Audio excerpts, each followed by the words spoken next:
Hello everyone, this is POW Ponder on Weather. In this update, we're going to be talking about a major storm brewing in the second half of November as frigid air moves in for Thanksgiving week.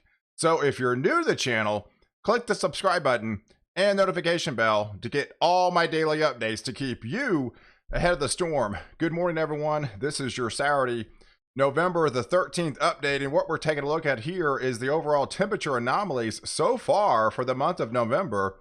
And you can actually see much of the south and the southeast and Florida is below average, and these are your average means between the highs and the lows, where they've gotten all the rain so far off the Pacific Northwest. Your average just slightly below average. And then you kind of have like a warm belt in the mid over here in the southwest and the northern parts of the country, and just about almost average for your northeastern states. So let's take a look at the overall temperatures where we stand for the actual entire year. So this is your overall means from since January 1st all the way to date. This goes through November the 11th. And yeah, I mean, a good chunk again for the south and southeast, just predominantly normal to slightly below average. A good from Oklahoma to Texas, you're still feeling the effects when that Arctic blast that went through in February. Those overall temperature anomalies had a big impact for the rest of the year, and you're still holding strong with below average temperatures. You can see slightly above average for your west and your northern regions up here into parts of the northeast as well. So now let's take a look at the overall precipitation, because this is the overall anomalies back for the last 30 days all the way through October 13th.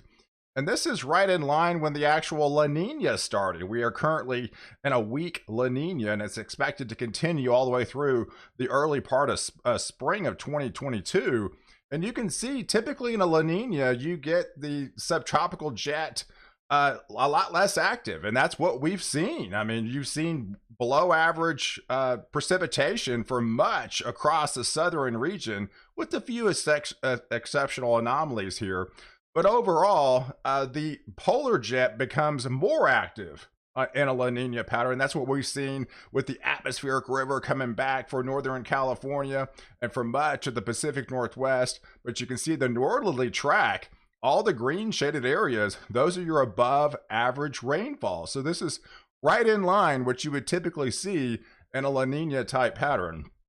So now let's take a look at the overall temperatures so far this morning, and it's cold for a good chunk of the country. Look at that. Look at all those reds starting to pop up into in the midsection of the country with the 20s. They've had their they had another freeze in Oklahoma here. For much of Oklahoma, you're freezing, and even across the panhandle of Texas this morning, they're seeing freezing temperatures, and even sporadic amounts, sporadic areas, and even in the Dallas-Fort Worth area, I'm seeing isolated areas that are actually dropping a little bit below freezing. So this is definitely your coldest temperature of the years as it drops further south and today. So let's take a look at the overall water vapor imagery and where we kind of stand so far. You can see all the kind of the brown shaded areas and the orange. That's indication of all your drier air. That's one of the reasons why you're dropping so much, is because you have clear skies, light winds, radiational cooling. That's the perfect recipe for the temperatures to drop like a rock, and they have been, this morning. And that system that dropped all the severe weather is finally off the coast here. But then we're just starting to see like kind of finger lengths of precipitation that's we'll go over, that's going to be bringing some snow showers to portions of, say, Chicago into Pittsburgh. But then, yes, the atmospheric river just continues for the Pacific Northwest. So let's take a look at for today, for your Saturday, and where some of the snow is going to fly. We did see our first snowflakes yesterday in Chicago. There were some flying in Cleveland, and then this morning they're expected to start any moment now in Pittsburgh. So you're seeing your first snows of the season, and you kind of get this rapid around moisture. We're going to add to those totals today with some heavier amounts still extending into Minnesota as well as Wisconsin here, as our cold front continues to push, and it's all crystal clear for much of the south and the southeast as that system finally has moved offshore, and you're just kind of getting sporadic snow showers up into the northeast here with kind of a wet, sloppy snow at times. But most of this is going to be in the form of rain. But yeah, some of it could be falling in wet snowflakes at times. Then as we get into Sunday, that's still that wraparound moisture just continues. You still get kind of the lake effect snows off the lakes. And you'll start to add to these totals. I mean, you'll start to get up to about 1 inch or 2 of snow in here to portions of Indiana and the Ohio Valley and portions of Pennsylvania and upstate New York and those areas along the Northeast here in Vermont, New Hampshire, and portions of Massachusetts here and into Maine, as we see more snow flying into Montana, as well as portions of North Dakota. And then, yeah, that just heavier rain just continues to be inundated for portions of Washington here, but that atmospheric river just continues the funnel into that region. So as we transfer into that Monday time frame, this system can continue to try to wind down. So that system, that little kind of clipper system, will still leave some leftover snow showers by then. But for the good chunk of the country, you're pretty much clear. There's not much happening. Things turn around. You start to get kind of a warm up in actually a big way. By the time we get to Tuesday, I'll show you some of those temperatures. They're pretty high because you're kind of like in between systems. So let's talk about Tuesday. So as we get into that Tuesday time frame, November the 16th, yeah, things start turning around in a big way. We could actually approach 80 degrees almost in the Dallas-Fort Worth area. Widespread 70s and 80s in Texas, portions of Oklahoma, 70s. Up here in New Mexico here, 60s and 70s. But that's going to be it, guys. I mean, that's going to be your warmest temperatures for a long time because things turn rapidly colder after that. So let's get into that. Let's really delve into the details here. So after the 17th, there's that cold front coming in. You saw on Tuesday, you reach your high. Then sometime in the afternoon, that cold front will continue to press southward, go into Oklahoma, get into parts of North Texas with some of those temperature anomalies, 5, 10, 15 degrees below average anomalies pushing southeast as we go through the day on your on that Wednesday. So, and then that's where the snow is going to fly too. So that's going to be well to the north as this is not the Arctic air. The Arctic air is going to be coming for Thanksgiving week, but still this is going to be a cool down after a warm up you're going to be experiencing for the next several days. So this, by the time we get into that Wednesday time frame, yeah, there's your snow flying. A lot of the areas, the same areas that experienced the snow just the other day and the blizzard-like conditions for much of parts of Winnipeg again, and to North Dakota and to northern portions of Minnesota. Again, those isobars are really tightening up again. So that, again, you're going to be looking at 50, 60, almost 70 mile per hour wind gusts at times with blowing and drifting snow again, as all this will be rain, as it's not much lift with this system. I don't even think it actually rains that much of anything in Dallas and even in much of Oklahoma, because there's really not that much lift, particularly with this system on the southern side. So as we get into that Thursday time frame, that cold front continues to press southward. Those temperature anomalies continue to fall. You're still above average off the southeast coast here, but that will change in a big way as we get into that Friday time frame. But there's your rain prospects and the snow prospects as we get into that Thursday, November the 18th time frame, where most of this is just, again, it's going to be a fairly quick moving system. It's not going to be dumping a lot of moisture with it, but then the snow is going to be well to the north of this system. But yeah, as we get into that Friday time frame, November the 19th, those temperature anomalies continue to dive southward. So where you've seen much of the below average temperatures overall for November, you're going back to it. I mean, so overall, you're going to be experiencing some of the coldest temperature anomalies in much of the country in parts of the southeast. And actually, that'll get into Florida by the time we get into late afternoon on Friday, that November 19th time frame.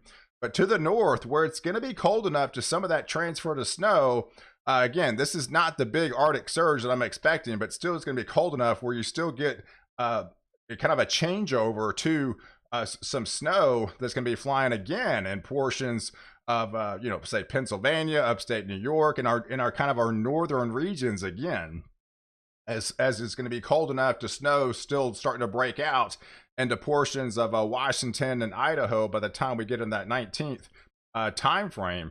But once we get into that Thanksgiving week, that's when things start to rapidly change in a big way up to the north, because we start to get blocking.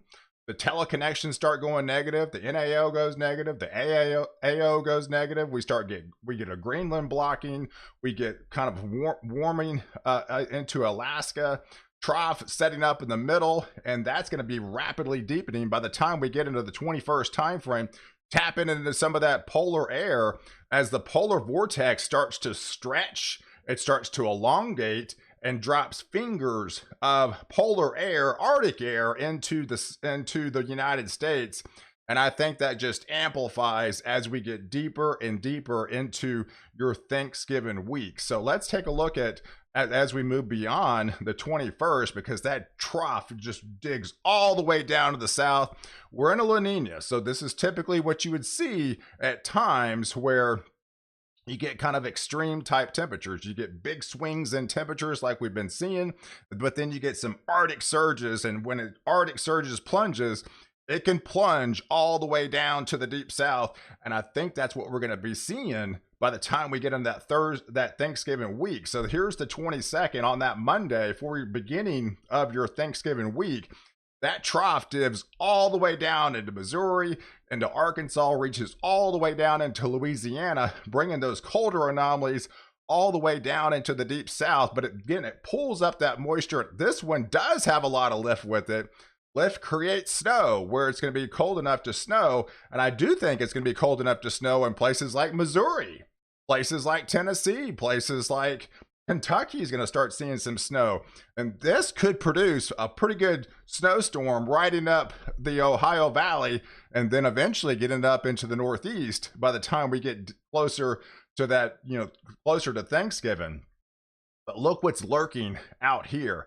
Look at the purple that's showing up out here off of the Pacific Northwest under Alaska. That is some cold air that's going to be on the table after this system comes through. So this is what's in store for Thanksgiving. So let me walk you through this as some of the temperatures by the time we get to that, you know, Monday afternoon. This is Monday afternoon, Tuesday, November the 22nd, you know, 0Z here. That's more or less your high temperatures. I mean, you're talking 20s into Iowa, into Missouri, into you know, Kansas here, and much of Nebraska, into Kansas. Almost freezing like conditions for almost your high temperatures as we get into that Monday time frame, into Oklahoma. So that is some cold stuff. What it's going to feel like by then, yeah, we could be talking widespread 20s, widespread teens and Missouri. Almost single digits as we get into places like Minnesota, and even below freezing for your high feels like temperatures by the time we get into Monday. And that's not really even in the really like cold stuff. I mean, that paint bomb of purple that's out west will be transferred from much of the country for your Thanksgiving. I think that's when things start to turn south in a big way, with a very active pattern setting up with a lot of snow and a lot of cold air. So I know it's a busy week of, unfortunately, for your Thanksgiving. A lot of travel week. A lot of people are off work, spending time with the family. A lot of people are driving, they're flying. So it could get pretty hectic at airports, on the roads for sure, because by the time we get into that Monday, yeah, we could be seeing some snow starting to fly into Missouri, into portions of Arkansas here. And this will get into, you know, Illinois, getting into parts of Indiana. By the time we get into that Tuesday time frame, you know, Monday, Tuesday time frame, right on the 22nd, 23rd, yeah, some deepening heavy snow should be starting to take effect, where that system has a lot of lift with it, drawing in that colder air to the north. And a lot of this is going to form into some heavy snow starting to fall into Tennessee, into Kentucky, going into the Ohio Valley by then. And then if we just go deeper into getting closer to that Wednesday time frame, closer to Thanksgiving, I think it really starts to amplify and really starts to deepen, and with some heavy snow starting to break out over West Virginia, going into Pennsylvania here, upstate New York. And I think that's just really kind of intensifies. I know this is a long ways out, so I can't really get too much in detail exactly on placement and, you know, amounts, but it's definitely gonna be cold enough to snow for sure. And it's going to be a lot of lift with this system. So this should be a big snowstorm for the Ohio Valley and to the Northeast. But look what happens back after that. So this is the overall 5-day anomalies by the time we get into that Wednesday all the way through that Sunday for Thanksgiving week. So this encompasses Thanksgiving Day, and all that purple starts to show up in a good chunk of the central and eastern 2/3 of the country, with that reinforcing shot of Arctic air dropping all the way down to the deep south. So I feel much of the country is going to be experiencing by far their coldest temperatures of the season, and it's going to be a nasty travel week for the central and eastern 2/3 of the United States, with a lot of snow flying and a lot of frigid air going to be on the table, and for an extended period of time. I mean, it appears like too. So much of the week, almost probably all of the Thanksgiving week, looks pretty cold, guys. So that's what's on the table for Thanksgiving. So here's some of your precipitation that will pull it through all the way between now and the next 10 days, which comes through until like Monday of the 22nd time frame. With the atmospheric river coming through on the Pacific Northwest, these systems come across, pulls in. Much of this will be flying in the form of snow, you know, as we get into portions of, let's say, Kentucky into Ohio here. There's your snow prospects on the European model through day 10, because it only goes through 10 days. So yeah, some of this could be transferred all the way down into portions of, you know, Nebraska, getting into Kansas. Some snow, probably some light snow starting to fly by then into Missouri. Even northern portions of Arkansas is not out of the question, but definitely some heavier amounts as we get towards, you know, Tennessee, Kentucky, you know, Indiana, Ohio. This only pulls through 10 days. So this is right when the snowstorm just kind of starts. And the GFS model, you know, obviously goes through 16 days. So that extended it through Thanksgiving, and where some of the heavier snows could fly. So don't take this verbatim and exactly the exact amounts, because I realize this is a long ways out, but it just kind of shows you what's going to be on the table. And I think this is more, this is going to be filling in as we get deeper into that Thanksgiving week, as I expecting a very active week for that Thanksgiving week. So I appreciate you guys watching. Do like this video, definitely leave your comments below, and don't forget to subscribe to my channel. Catch the latest update before I protect you for and after the storm.